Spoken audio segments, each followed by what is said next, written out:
शादी की पहली रात में बीवी की एक चीज खोल दो, बीवी हमेशा फरमाबरदार रहेगी। अगर आप इस चैनल पर नए हैं तो इसको सब्सक्राइब करें और नीचे कमेंट सेक्शन में अपनी राय का इजहार जरूर करें। मेहर दुआ इस वक्त तक कबूल होगी जब तुम इखलास अमल से काम लोगे। हर काम पर तवक्कल करो, इस काम की तकमील ब्लाक सी तकलीफ और परेशानी करवा देगा। जिसने नर्म और खुश्क तारी को अपना वतीरा बनाया, इसे हर एक से सुरखरू राहत पाया। अगर बच्चों की जिंदगी सही खुतूत पर उस्तवार करने के ख्वाह हूँ तो उन्हें मासिवाय अल्लाह ताला हर किस्म के बेमानी दफ्तर से पढ़ना सीखा।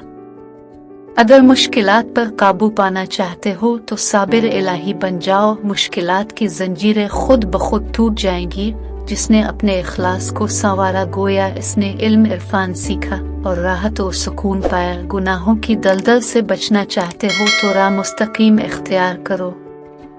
ईमान की सलामती चाहते हो तो सादगी को अपना शियार बना लो। दुनिया के अलावा लफ्ज किनारा कश हो जाओ। जो काम इखलास की नियत से न किया जाए इसका अंजाम बुरा होता है। शादी की पहली रात में बीवी की एक चीज यानी इसका दिमाग खोल दो, इसे अपने होने का एहसास दिलाओ। बीवी हमेशा फरमाबरदार रहेगी। मोहब्बत एक ऐसा भी है जिसको मन की खेती में अगर रोया जाए तो वक्त के साथ साथ ये परवान चढ़कर दीदार इलाही तनावर दरख्त बन जाता है। और दायमी दोस्ती के ख्वाह हो तो अपने बंदों को अल्लाह ताला से लगाओ ताकि कुर्ब इलाही के दायमी दोस्त बन जाओ। दूसरों के ऐबों की तरफ निगाह मत करो बल्कि अपने ऐबों पर निगाह रखो ताकि सही मानों में अल्लाह ताला के बंदे बन जाओ।